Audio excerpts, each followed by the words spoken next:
Everyone's gone crazy. Everyone should get out of here. We'll never wake up.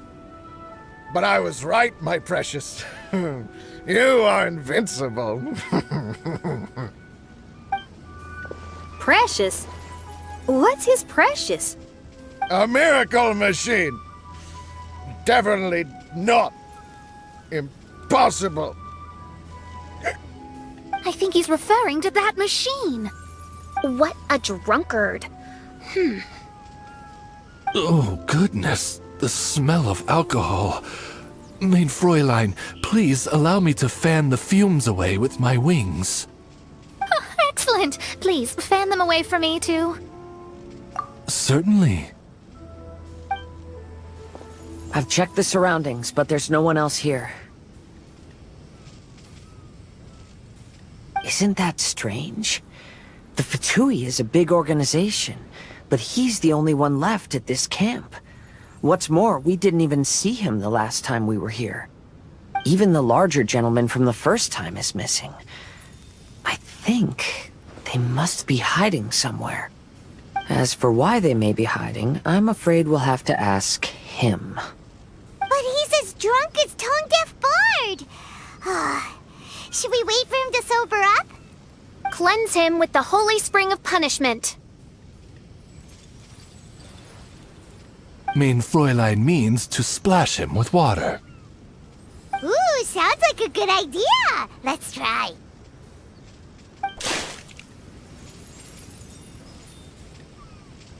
Hey, he opened his eyes! Huh? Hey, are you one of the Fatui? Can you tell us what happened here and what that machine is for? Fatui? Ha! Fatui! Those blockheads from the administration will regret it now! That's what you get for rejecting my research, forcing me to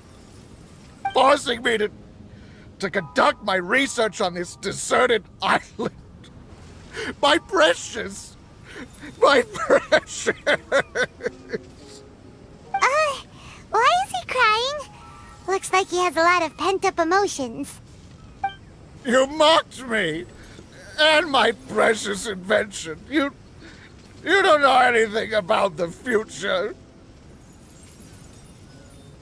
Only my invention can help us conquer the world! Idiots! Such idiots! Ow! Don't hit me!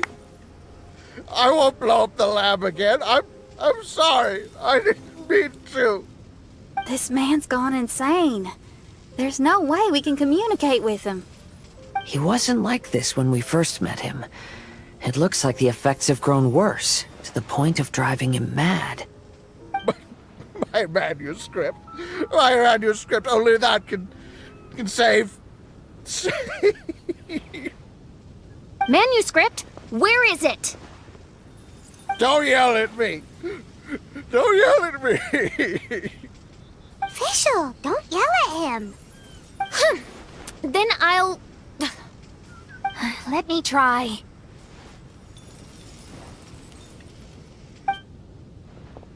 Kind sir, look at me. Now, tell me, where did you hide your manuscript? No, don't force me to write a report. Go away. He's completely lost in his own imagination. Allow me.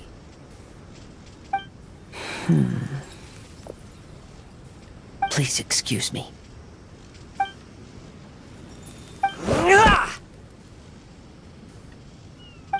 Oh! My butt! My brain is finally starting to work again. It's not a mushy mess anymore. Can you tell me where you put the manuscript? The manuscript. The manuscript is in the crack over there. Finally! Otherwise, I was gonna have to blast some of my loudest rock and roll in his ears. Kazuha hesitated for a long time before making a move. He's so nice. Everyone, let's search the stone cracks nearby for the manuscript.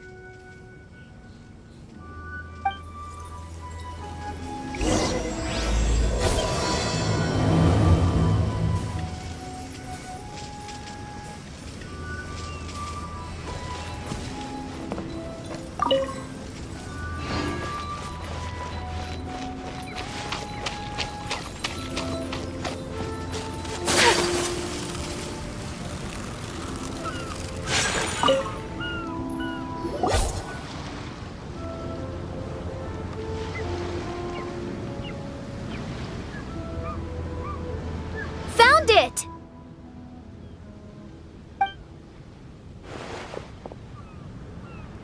Congratulations! We found the key to solving the problem. Let me see.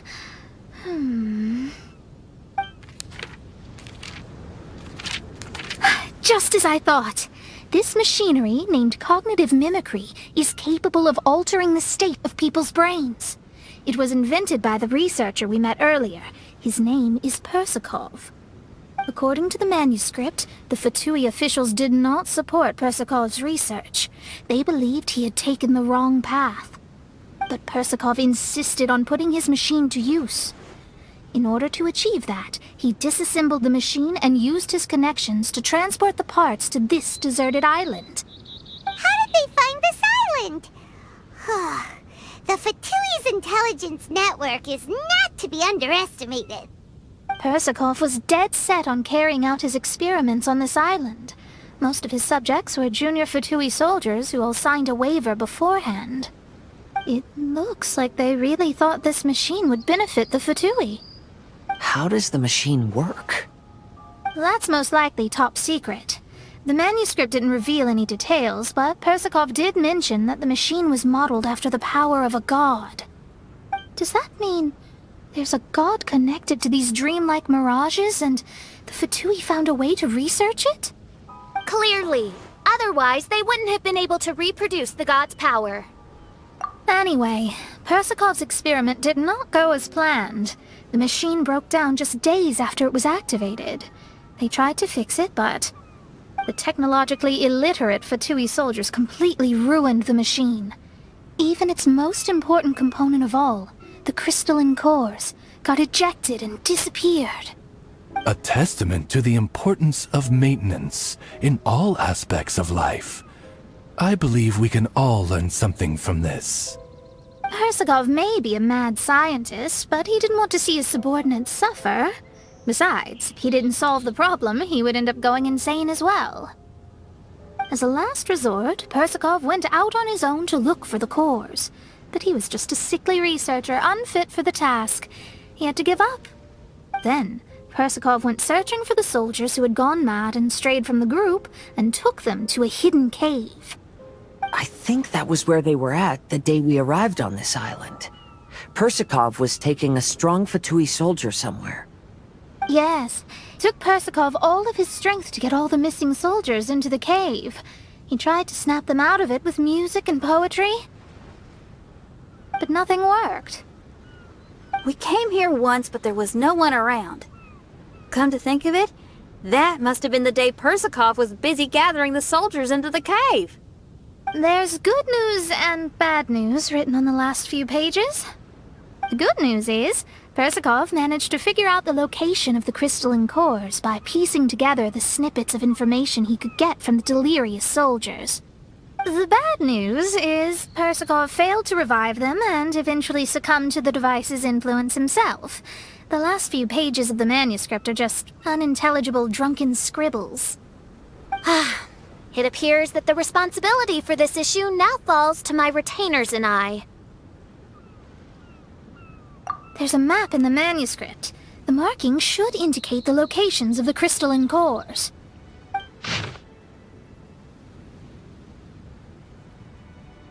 We've got no choice but to find the crystalline cores now!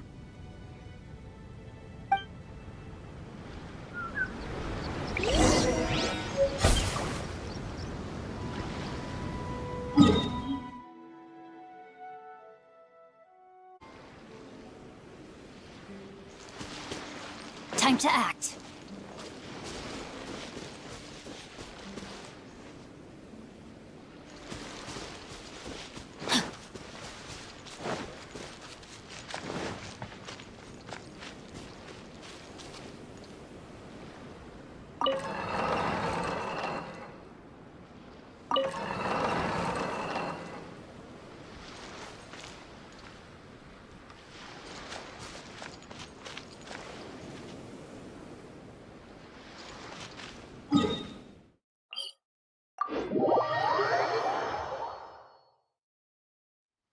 Time to act.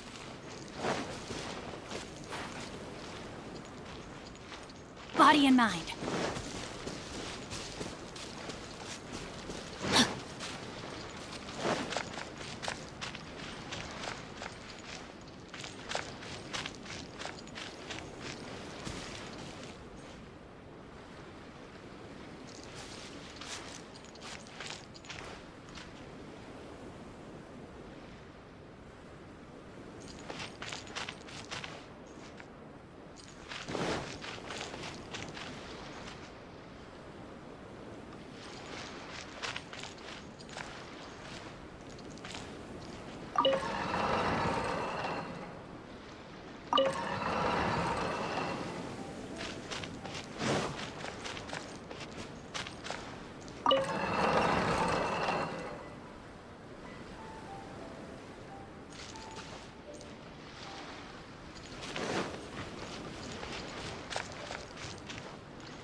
This should be one of the crystalline cores mentioned in the manuscript.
We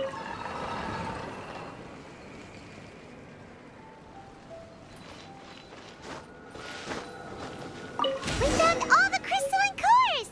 Let's put them back into the machine!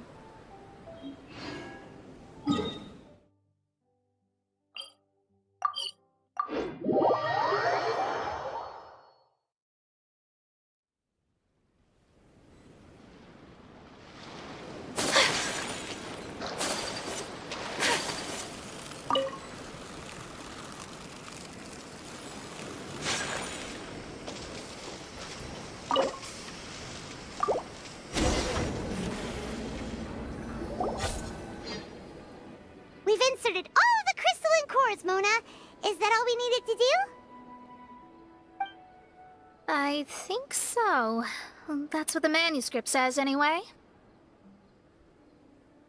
Let's give it some time. Hopefully it'll return to normal.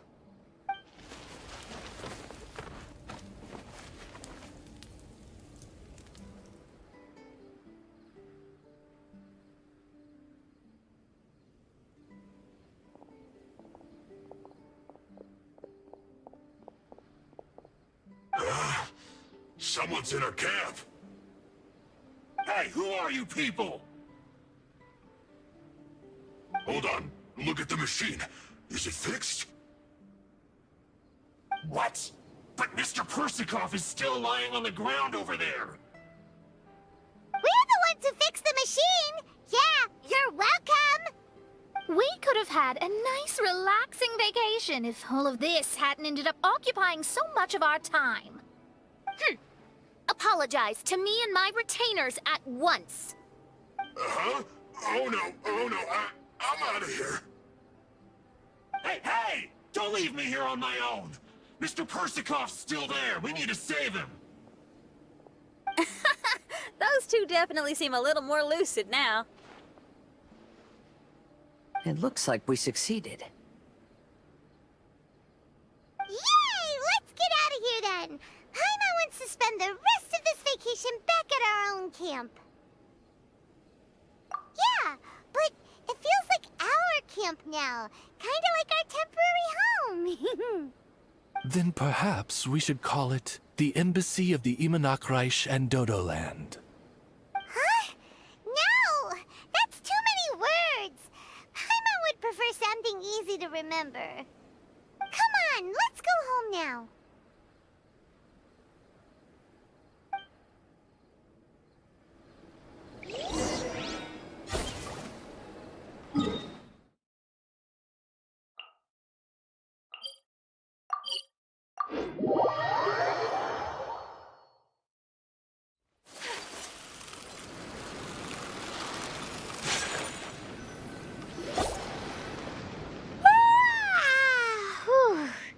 After coming home to a nice big meal, then having a long lie down, Paimon's finally starting to feel relaxed. Is the hospitality of the Imanakreich to thy liking? Paimon's loving it. Wonderful. Main Fräulein invited you all here not only to witness the arrival of our Holy Land, but most importantly, she wished that you could all relax and enjoy the summer. Great. Well, I've come to the right place. I love it here. May this place become an eternal paradise. Main Fräulein says she hopes to go on more adventures with you here in the future. Of course. And you should come find me and Leo when you get the time. I'll show you around. Oh, also, my friend runs the best restaurant in Liyue. I'm sure you'll love it. If you're into opera, you should go see Yunjin. She's the nicest person, and she likes making friends with new and interesting people. I'm sure the two of you will have plenty to talk about with your shared passion for theatrics. Oh? If Lady Xinyan speaks so highly of it, then I must entertain the idea. Traveler, I have a suggestion. There's a snack called roasted lavender melon in Inazuma, which goes rather well with fish. Why don't we roast some fruit and seafood for dinner tonight? Oh? Did you try it in Inazuma?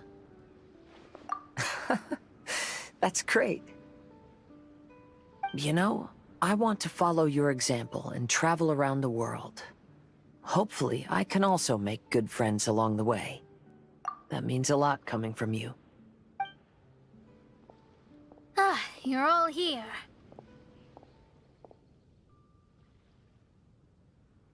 I've noticed an issue. Although we've fixed the machine, as you can see, the mirages on the islands have still not disappeared. I've noticed that too. But considering it took some time for the mirages to appear, it may also take some time for them to disappear. Yes, that's definitely possible. In other news, my scryglass seems to be working fine now. The divination results are also looking about right. Although there are some parts in the results that I don't quite understand. It's as if there is some sort of power surrounding us, and it's still watching us. Do you think it's caused by the machine? Or perhaps Persikov? Sorry, I'm also not sure. All I know is that the power is not hostile at the moment. Whatever it is, it doesn't seem to harbor any ill will toward us.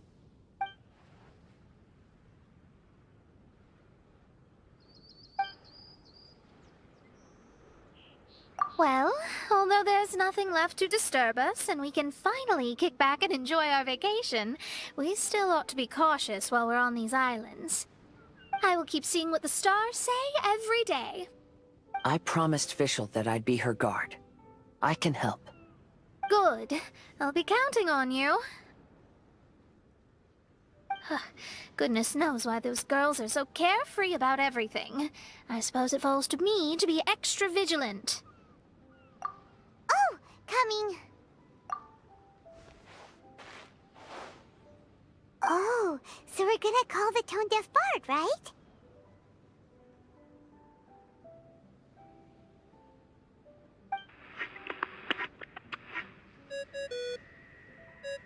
Well, hello there, strangers.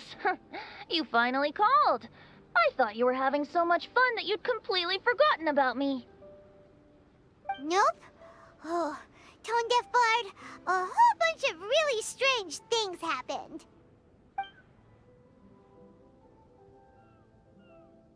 A strange machine that can imitate the power of a god?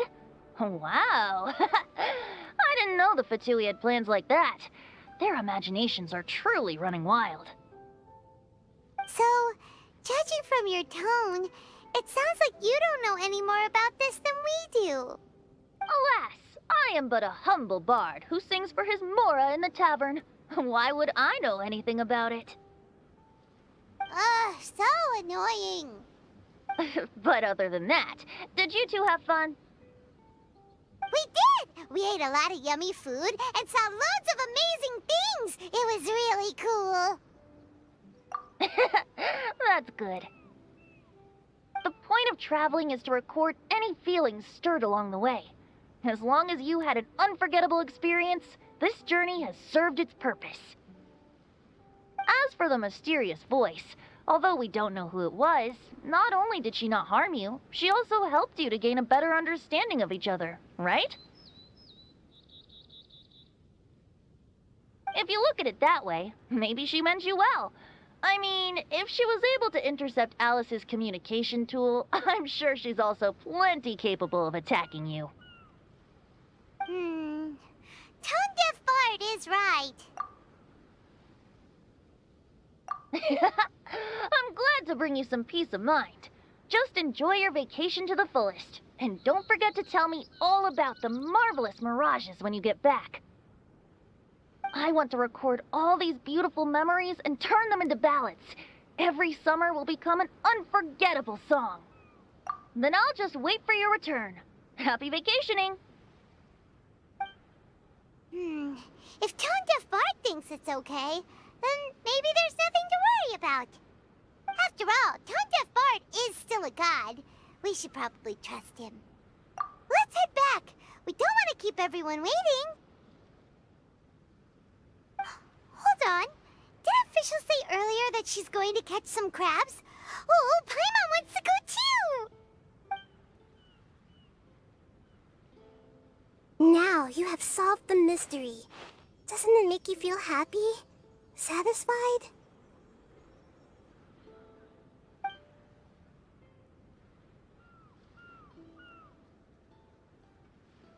Don't worry, I won't hurt you. I'm just a little bird that sometimes flies by these islands, and am now watching you from far, far away. I just so happened to sense a power here that has something to do with me. I was curious, so I landed on the beach to quietly watch everything that took place on these islands. It was fascinating.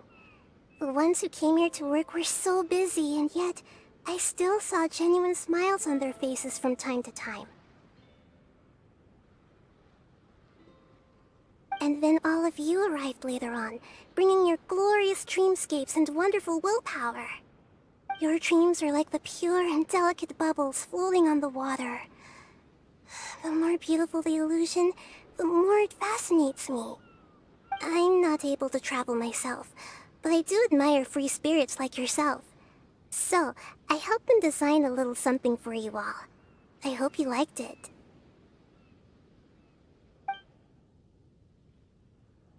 As I said, I don't have an agenda. I'm just a little bird. I stopped here to admire your lives, joys, sorrows, and all. You are a special person with a unique and brilliant glow. I decided to communicate with you in this way because I'm really curious about you. There's no need to wonder about my name. Maybe one day in the future, we will meet in another place. When that time comes, I think you'll be able to recognize me.